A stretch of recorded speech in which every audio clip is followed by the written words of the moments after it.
新闻来关心台美关系，美国准总统川普陆续公布内阁人事，行政院倒应台证实讲，南方将会成立专案小组，针对台美双方有关的经贸、国防、科技等等议题，未来1个月内提出新的方案，强化未来加这个美方接触加合作。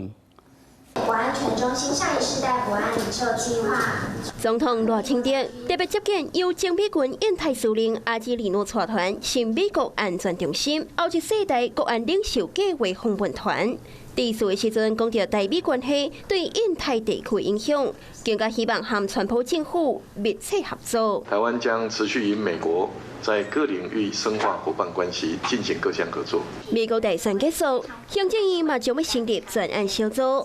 1个月内提出未来台美为经贸到国防，甚至民间交流的方案，由副院长郑丽君主持。直接设立一个专案小组，那么就台美之间未来如何加强双边科技、贸易跟其他的各项合作，进行一些全面性的研判。台海安全也是关注的焦点。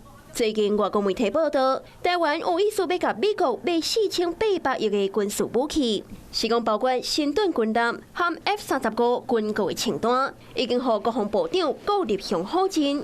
严格面对中国对周边海空域的威胁，传出 APEC 将会有最后一班的拜习会。 拜登将向习近平观察中国对台的军演过程当中，美方会表达对台海问题的关切。可能未来美国新政府上台之后，会有2个主要的主轴哦。第一部分就是美国优先，那第二部分就是遏制中国。川普政府上前表示，美中台3方的关系是变怎来变化，国安局将会继续掌握国际动态。